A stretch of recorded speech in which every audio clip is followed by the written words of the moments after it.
tiba, Ramadan tiba, Ramadan tiba. Assalamualaikum warahmatullahi wabarakatuh. Bismillah walhamdulillah wala haula wala quwata illa billah, amma ba'du. Puji syukur kehadirat Allah Subhanahu wa taala. Pada sore hari ini kita menyampaikan persiapan kita untuk menghadapi lebih kurang 2 hari lagi kita memasuki bulan Ramadan. Para pendengar yang dimuliakan oleh Allah Subhanahu wa taala. Bulan Ramadan adalah bulan yang selalu kita impi-impikan, selalu yang kita tunggu-tunggukan. Kenapa? Karena bulan Ramadan itu adalah bulan yang penuh dengan keberkahan di dalamnya.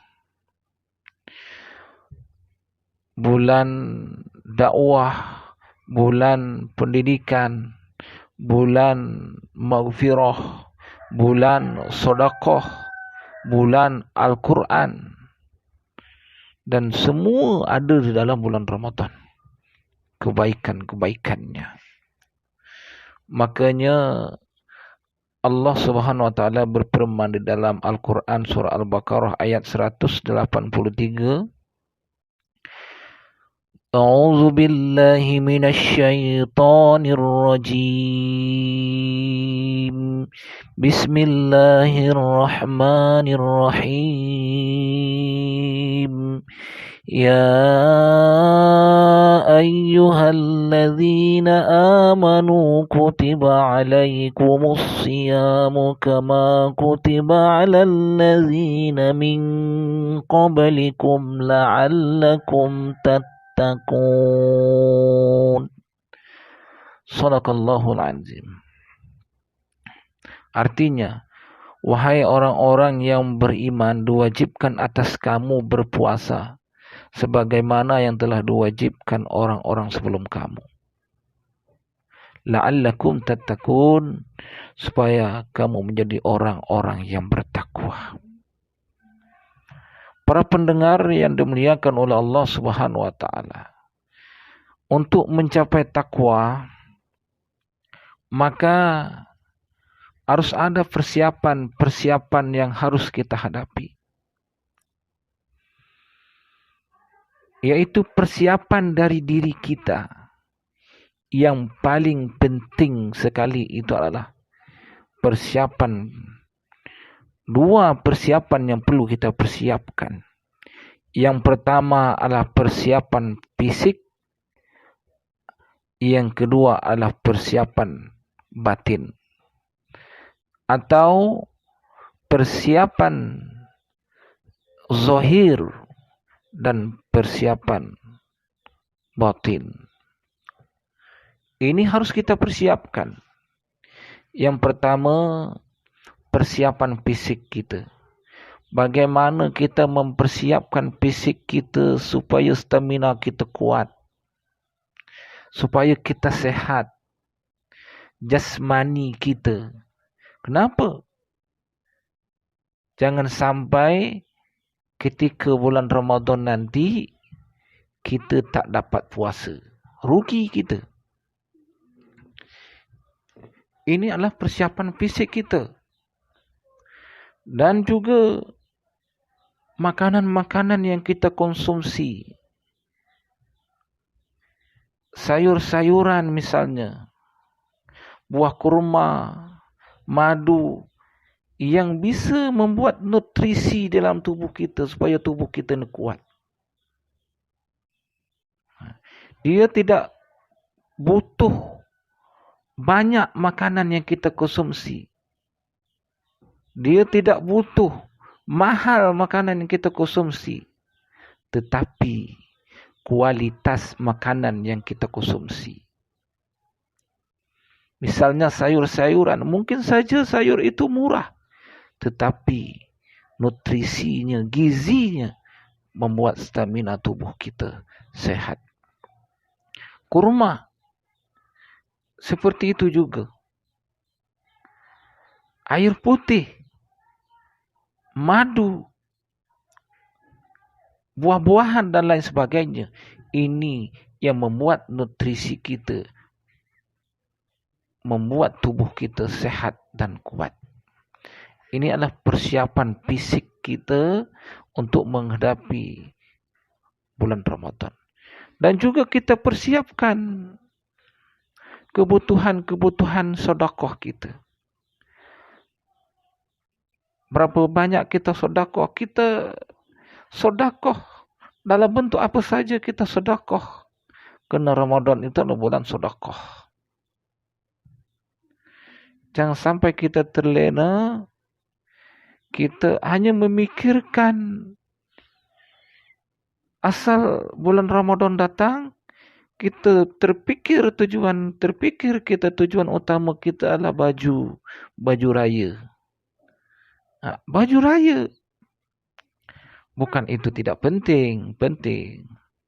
Tetapi tujuan utama kita kesampingkan, tujuan kedua kita utamakan. Terbalik. Ini jangan sampai kita ingin meraih tujuan yang paling utama terkesampingkan dari diri kita. Maka persiapan fisik itu perlu. Supaya kita memang betul-betul bisa maksimal dalam beramal kepada Allah. Malam kita begadang. Kita kurangi tidur kita. Untuk apa? Untuk membaca Al-Quran. Kalau kita tak persiapkan, kalau malam sebelum Ramadan kita sanggup nonton main bola jam 2 malam, kita sanggup bangun tak tidur sampai pagi sebelum subuh. Sanggup kita. Dan seperti itu apalagi bulan Ramadan. Dan itu memberikan kebahagiaan kita dunia dan akhirat. Lebih kita persiapkan. Kita beli stamina kita untuk kita begadang pada malam hari untuk membaca Al-Quran. Alangkah tenangnya hati kita. Walaupun kita susah baca Al-Quran, jangan katakan, aduh aku susah nak baca Al-Quran. Nantilah aku pandai sedikit. Jangan tunggu. Yang penting itu mulai. Walaupun aku baca tak ada jugalah manfaat bagi diri saya. Jangan kita cakap gitu. Awal pertama memang kita berat. Godaannya. Rasulullah itu selalu mengatakan kepada kita, orang yang membaca Al-Quran, sulit dia baca Quran. Orang yang terbata-bata membaca Al-Quran akan mendapatkan 2 pahala. Yang pertama, pahala ketika dia sulit baca Al-Quran. Yang kedua, ketika dia baca itu terbata-bata. Jadi jangan cemas. Dari niat itu, dari dorongan ketakwaan yang ada dalam hati itu, membuat kita menggerakkan lisan kita. Ini yang paling penting. Makanya kita persiapkan fisik kita. Yang jelas fisik kita itu menopang amal kita. Itu sangat penting. Minuman kita, makanan kita. Dan kita atur waktu kita. Waktu tidur kita macam mana. Jangan sikit-sikit tidur. Sikit-sikit tidur. Sikit-sikit tidur. Jadi banyak jadi tidurnya. Justru bulan Ramadan ini sedikit tidur. Kalau ini sikit-sikit tidur. Sikit-sikit tidur. Ini yang harus kita atur jadualnya. Tidurnya sebentar siang hari, malamnya berzikir, kemudian istighfar, baca Al-Quran. Kita untuk mengkhatamkan Al-Quran. Kenapa? Kata Rasulullah SAW itu, Iqra'ul Qur'an fa innahu ya'ti yaumal qiyamah. Bacalah olehmu Al-Quran, maka sesungguhnya Al-Quran itu akan datang pada hari kiamat nanti. Syafi'an li ashabi. Yaitu Al-Quran itu akan datang seperti makhluk. Ia akan datang kepada kita memberikan pertolongan bagi yang membacanya. Bagaimana kalau kita tidak membacanya? Oh, timbul lagi pertanyaan. Oh, saya membaca Al-Quran, tunggulah bulan puasa ni habis, saya baca. Kalaulah macam itu, inilah dikatakan oleh Rasulullah orang yang rugi, yang dikatakan oleh Rasulullah ketika malaikat Jibril itu berdoa kepada Allah, orang yang celaka, bukan rugi, celaka. Karena dalam bulan Ramadan ini ratusan kali lipat. Kalau Al-Quran itu, kalau kita baca, hadis Rasulullah sallallahu alaihi wasallam menyebutkan kalau kita membaca satu huruf dari Al-Quran itu sama dengan 10 kebaikan. Kita kali satu huruf 10 kebaikan. Berapa banyak kita baca Al-Quran itu berlembar-lembar, tak sanggup kita nak menghitung. Nah, bagaimana di dalam bulan Ramadan? Ratusan kali lipat, 700 kali lipat, sampai tak terhingga. Subhanallah. Inilah bentuk kasih sayang Allah. Bulan Ramadan ini disebut dengan Syahrul Mubarak.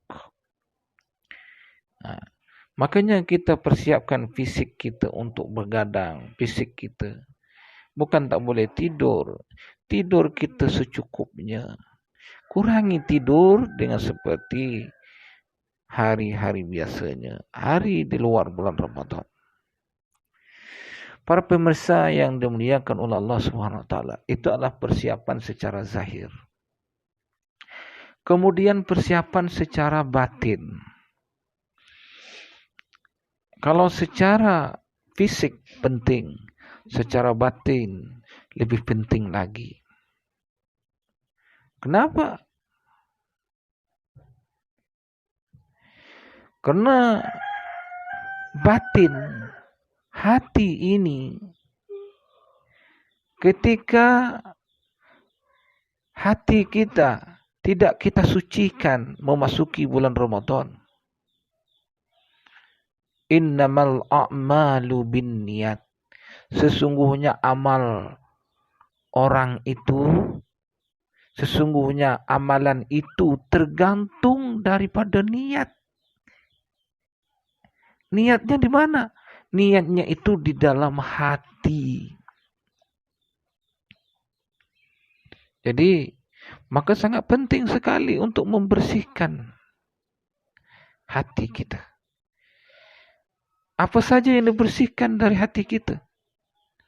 Yaitu membersihkan sifat-sifat hasad, iri dengki, tamak, rakus, kemudian ghibah, sum'ah, ananiyah, egois, kemudian sombong. Dan ini harus kita keluarkan. Harus kita bersihkan. Kenapa? Amalan hati ini menyebabkan rusaknya amalan lahir. Ini sangat berbahaya. Pada suatu ketika Rasulullah sallallahu alaihi wasallam sedang duduk-duduk di dalam masjid bersama dengan para sahabat. Apa kata Rasulullah kepada para sahabat? Nanti sebentar lagi ada seorang laki-laki yang lewat di pintu masjid itu.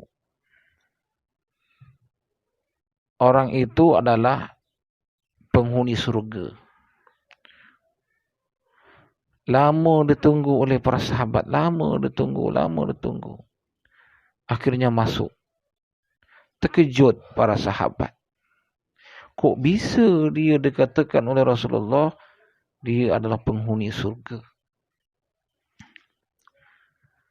Kemudian besoknya lagi Rasulullah mengatakan juga seperti itu. Sampai 3 kali Rasulullah mengatakan, tengok penghuni surga masuk dalam masjid ini. Kemudian para sahabat yang duduk itu, ketika seorang laki-laki itu duduk mendengar taklim dari Rasulullah, dia tidak berani menanyakan. Dia sungkan malu menanyakan. Kenapa yang ditunjuk oleh Rasulullah? Akhirnya Ibnu Umar bin Amr bin As. Ibnu Umar ini memberanikan diri ketika keluar dari masjid. Ia memberanikan diri untuk berjumpa dengan seorang laki-laki itu dan bertanya, Tuan, boleh tak saya nginap di rumah Tuan?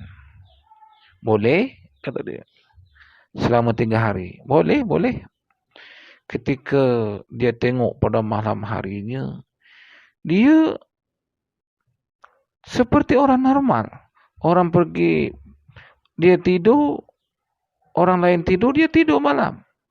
Dan dia tidak bangun salat tahajud, salat malam.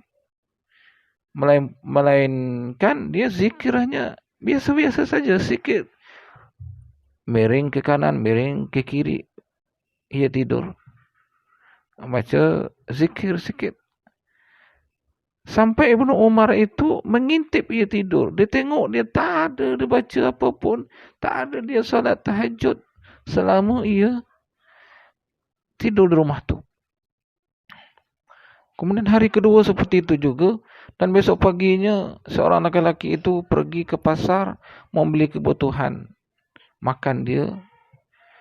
Kemudian berkebun dan lain sebagainya. Seperti orang masyarakat biasa.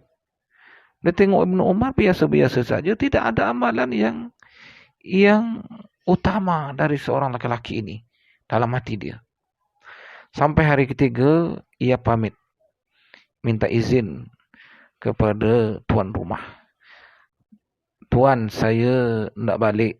Nak izin ni. Dah 3 hari saya di rumah ini. Saya tengok tuan biasa-biasa saja. Apa amalan rahsia tuan? Sehingga Rasulullah itu mengatakan engkau adalah penghuni surga. Apa kata dia? Saya seperti yang engkau lihat. Itulah saya. Oh iyalah. Kok bisa Rasulullah mengatakan engkau penghuni surga? Tapi amalan engkau biasa-biasa saja. Ketika dia balik, terima kasih tuan saya dah balik. Dia pegang dia tangan. Wahai Ibnu Umar, memang saya tidak mempunyai amalan yang istimewa. Tetapi hati saya tidak pernah iri, dengki, sombong kepada orang lain. Dan tidak pernah menyakiti hati orang lain. Inilah yang saya jaga. Nah, ternyata amalan hatinya itu membuat ia penghuni surga. Subhanallah. Ada lagi hadis Rasulullah SAW, ada 3 orang yang dicampakkan ke dalam neraka. Yang pertama, jihad. Orang yang jihad fisabilillah itu adalah puncak daripada ibadah. Itu jihad. Maka ketika orang bertempur, berjihad di jalan Allah, melawan musuh, ketika ditembak atau ditusuk oleh pedang, meninggal dia dalam peperangan, maka ia mati syahid. Tetapi orang ini berbeda. Ketika hari kiamat nanti, ia datang kepada Allah. Ya Allah, saya telah jihad di dunia, ya Allah. Apa kata Allah? Engkau bohong. Memang engkau berperang, tetapi bukan kerana Allah. Engkau berperang di dunia supaya engkau disebut pahlawan. Atau supaya disebut pahlawan nasional, pahlawan daerah, dan lain sebagainya. Engkau berperang itu supaya disebut nama engkau. Dan disebut engkau itu adalah orang-orang yang berjasa. Orang-orang yang berjasa di dunia. Bohong. Maka orang tersebut dicampakkan ke dalam neraka. Kemudian datang orang yang kedua, yaitu orang yang dermawan di dunia, hartawan. Ya Rasulullah, ya Allah, saya di dunia telah menginfakkan harta saya serahkan semuanya. Apa kata Rasulullah? Bohong. Engkau dunia memberikan harta, engkau sebut supaya nama engkau disebut di mana-mana. Tetapi bukan kerana Allah Subhanahu Wa Taala. Inilah dia memberikan infak itu supaya dikata orang dermawan, bukan mengharap ridho Allah. Kemudian orang yang ketiga adalah membaca Al-Quran dengan merdu. Ya Rasulullah, saya ini hafal Al-Quran dan baca merdu. Bohong. Engkau supaya disebut dengan hafiz dan supaya engkau disebut dengan orang yang indah bacaannya. Dan ini orang ketiga-ketiga ini dicampakkan ke dalam neraka. Kenapa? Pertanyaannya kenapa? Karena amalan hatinya rusak, yaitu keikhlasannya kepada Allah Subhanahu Wa Taala hilang. Tidak ia optimalkan dalam hatinya. Ini berbahaya. Amalan hati itu bisa melenyapkan amalan lahir. Makanya amalan hati sangat-sangat paling utama. Tetapi tidak serta-merta pula kita katakan, untuk apalah kita bersedekah, yang penting hatinya. Itu salah pula. Hati dengan zahir itu tidak bisa dipisahkan. Hati zahir tanpa batin, ya tidak manusia namanya. Jadi harus bagaimana lahir itu diberi makan dan batin itu diberi makan juga. Bagaimana lahir itu dirawat, maka batin itu dirawat. Kita selalu mudah merawat yang selalu tampak. Tetapi yang tak tampak kita selalu tidak merawat. Ini yang berbahaya. Dan kalau kita tidak bisa merawat, kalau kita selalu merawat yang tampak, tapi kita mengabaikan tidak tampak, maka tunggulah kehancuran bagi diri kita. Apa kata Rasulullah? Inna fil jasadi mudghah. Di dalam hati, di dalam jasad manusia, di dalam tubuh manusia itu ada segumpal daging. Iza saluhat saluhal jasadu kulluh. Apabila daging itu sehat, maka sehat semua jasad dia. Wa iza fasadal jasadu kulluh. Apabila daging itu rusak, maka rusak. Yaitu ala wahyal qalbu. Itulah yang disebutkan dengan hati. Bukan hati yang tampak, tapi hati yang tidak tampak, yaitu hakikat hati batin. Nah, apabila hati itu rusak, maka hancur. Kalau hati itu iri, maka hancur, lari ke tangan. Kalau hati itu iri, amarah, maka lari ke tangan, dia rusak. Lari ke mata, ia rusak. Lari ke mulut, dia rusak. Gibah, mencaci. Lari ke telinga, ia mendengar gosip. Lari ke semua hal yang dilakukan, dia akan jadi rusak. Kenapa? Karena dari sumbernya itu adalah sudah tertanam sifat-sifat keburukan dalam hatinya. Para pemirsa pendengar yang dirahmati Allah Subhanahu Wa Taala. Kita ingat, kita baca, kita dengar daripada alim ulama menjelaskan bahwa ketika janin yang ada di dalam kandungan ibu kita ketika sudah berumur 120 hari, 4 bulan,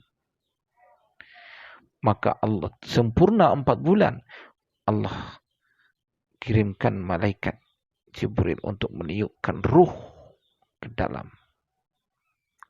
janin tersebut.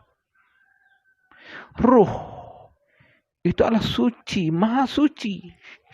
Tidak kotor sedikit pun ditiupkan ke dalam janin tersebut. Nah, ketika ruh itu sudah masuk ke dalam jasad, masuk ke dalam hati, masuk ke dalam jasad, maka itulah kalbu. Dan di dalam kalbu itu, ruh itu masuk dalam jasad, akan menjadi nafs. Maka di dalam tubuh manusia itu ada nafs. Karena ruh sudah masuk ke dalam tubuh manusia, maka ia bercampur dengan jasad. Ruh dengan jasad bercampur, maka ia akan menjadi nafs. Maka dikatakan oleh Allah, kullu nafsin za'iqatul maut. Setiap orang yang mempunyai jiwa, nafs, pasti mati. Nafs inilah yang dipertanggungjawabkan. Ruh tadi suci, ketika dia sudah masuk dalam tubuh, maka berubah menjadi nafs. Para pemirsa, para pendengar yang dirahmati Allah Subhanahu wa taala. Dan nafs itu terbagi menjadi dua. Wa nafsin wa ma sawwaha fa'alhamaha fujuraha wa taqwaha. Di dalam nafsu itu, di dalam jiwa itu, wa nafsin wa ma sawwaha. Jiwa ada fujur dan ada takwa dalam nafsu. Dan di dalam nafsu itu maka bolak-balik sifat daripada nafs, sifat daripada hati, dalam hati itu ada nafs. Itu selalu bolak-balik. Kenapa? Karena ada fujur. Fujur itu adalah cenderung kepada keburukan. Dan ada takwa. Takwa itu kebaikan yang ada di dalam hatinya. Nah, ketika kita cenderung kepada keburukan, maka hati kita bimbang. Dan ketika kita cenderung kepada takwa, maka hati kita akan tenang. Nah, maka di dalam bulan Ramadan ini, untuk meningkatkan ketakwaan kita yang ada di dalam hati kita, fa'alhamaha fujuraha wa taqwaha, yaitu menekankan sifat-sifat buruk yang ada di dalam diri kita, yaitu fujur, kemaksiatan yang selalu diajak oleh setan untuk berbuat buruk. Fujur ini kita tekan. Dengan apa kita tekan? Yaitu dengan melaksanakan ketakwaan pada Allah Subhanahu wa taala. Apa itu takwa? Semua perintah Allah Subhanahu wa taala kita jalankan. Kenapa? Dan itu yang bisa menekankan keburukan yang ada dalam hati kita. Apa kata Allah Subhanahu wa taala? Wa amma man khafa maqama rabbih wa nahan nafsa 'anil hawa fa innal jannata hiyal ma'wa.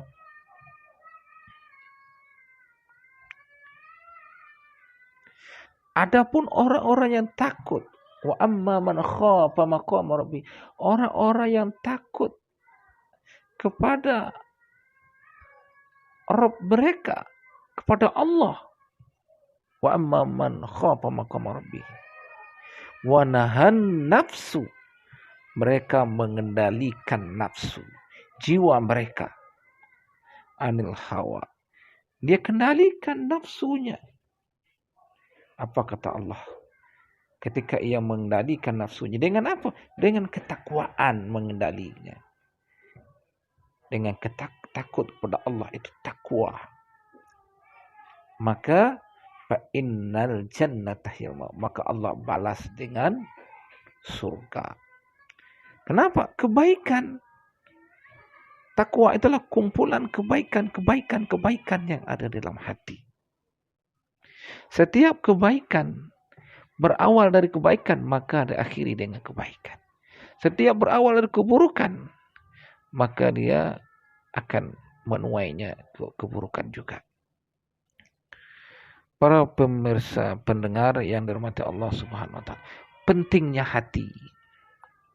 Untuk menata hati kita, persiapan. Apa kata Rasulullah? Innallaha la yanzuru ila suwarikum wa ajsamikum.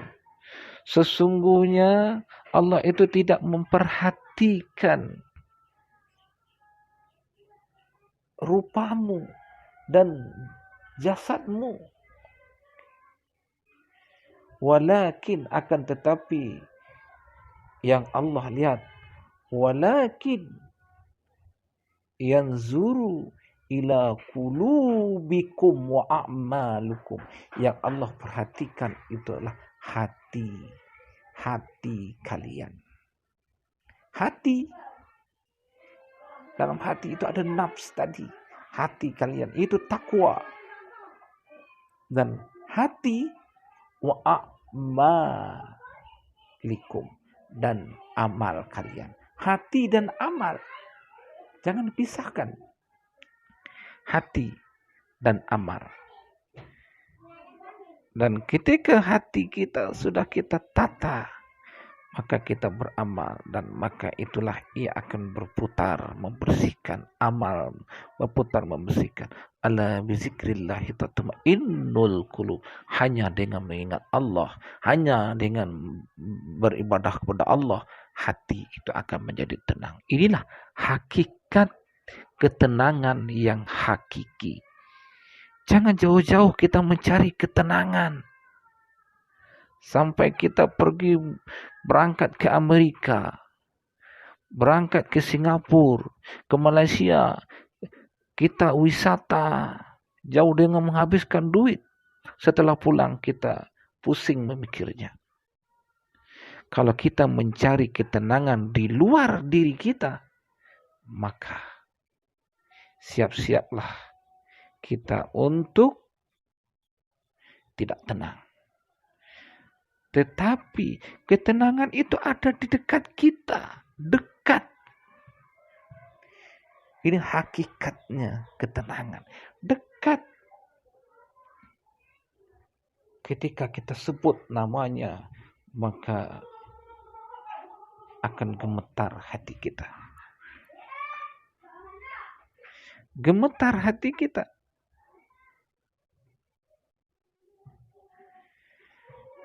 Innamal mu'minuna allazina idza dzukirallah wajilat qulubuhum.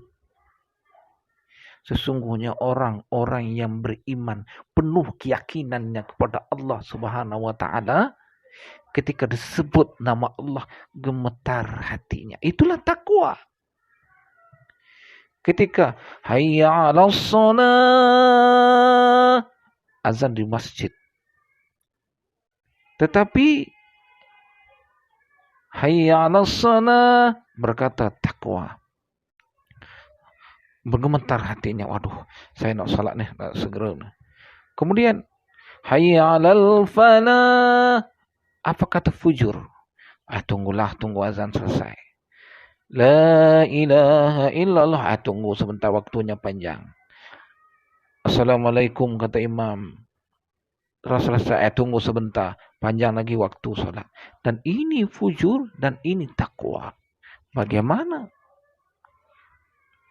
Ketika orang-orang beriman gemetar hatinya. Untuk itu, marilah kita memahami hakikat hati kita. Bahwa Allah itu maha dekat. Man arafa nafsahu, barang siapa yang mengenali nafsahu, dirinya, jiwanya, yaitu ada dalam hatinya, mengenal. faqad arafa rabbahu, maka ia akan mengenal Allah, mengenal Tuhannya sungguh dekat. Buya Hamka mengatakan man lam yazuk lam ya'ruf, barang siapa yang tidak merasakan, ia tidak kenal. Merasakan ketenangan Allah, ia sudah mengenali Allah Subhanahu wa taala. Insyaallah mudah-mudahan bulan Ramadan ini memberikan kita ketenangan sehingga kita bertambah dekat dengan Allah. Yang pertama persiapan fisik kita, yang kedua persiapan batin kita untuk menghadapi bulan Ramadan. 2 hari lagi. Untuk itu marilah kita selalu berhusnuzon kepada Allah Subhanahu wa taala. Yakinkan diri kita bahwa doa kita dikabulkan oleh Allah. Ud'uni astajib lakum. Berdoalah kalian kepadaku, kata Allah. Pasti aku kabulkan. Tugas kita berdoa, tugas kita berusaha. Jangan kita melihat hasilnya. Yang penting kita jalani usaha kita, tugas kita. Allah melihat proses kita bagaimana. Tapi jangan kita melihat hasilnya. Tetapi kita sudah melihat hasilnya, kita ingin melihat hasilnya, selama-lamanya kita tidak akan pernah mencapai tujuan. Para pendengar yang dirahmati Allah Subhanahu wa taala, mudah-mudahan persiapan fisik dan persiapan batin memasuki bulan Ramadan ini selalu Allah perkuatkan di dalam tubuh kita dan dalam hati kita. Kita selalu berdoa ketika Rasulullah SAW mengajarkan doa ini kepada Mu'az bin Jabal, sahabat Rasulullah. Ketika Rasulullah selesai melaksanakan sholat, apa kata Rasulullah? Wahai Mu'az, jangan engkau tinggalkan doa ini. Allahumma a'inni ala zikrika wa syukrika wa husni ibadatik. Ya Allah, bantulah aku untuk mengingatmu ya Allah. Ya Allah, bantulah aku ya Allah, wa syukrika, untuk selalu bersyukur kepada Engkau. Ya Allah, bantulah aku ya Allah, wa husni ibadatik, bantulah aku ya Allah, jadikanlah amalku amal yang terbaik. Demikianlah yang dapat kita sampaikan, mudah-mudahan menjadi tambahan ilmu bagi diri kita menghadapi bulan Ramadan ini penuh dengan kesehatan kita dan penuh dengan kesehatan fisik, kesehatan rohani kita, sehingga kita masuki bulan Ramadan man soma au man qoma ramadana imanan wa ihtisaban ghufira lahu ma taqaddama min dzambi. Ketika kita menjalankan puasa bulan Ramadan dan menjalankan qiyamul lail, baca Al-Quran, maka dosa kita diampuni oleh Allah Subhanahu wa taala yang telah lalu. Subhanakallahumma wa bihamdika asyhadu an la ilaha illa anta astaghfiruka wa atubu ilaik. Wassalamualaikum warahmatullahi wabarakatuh.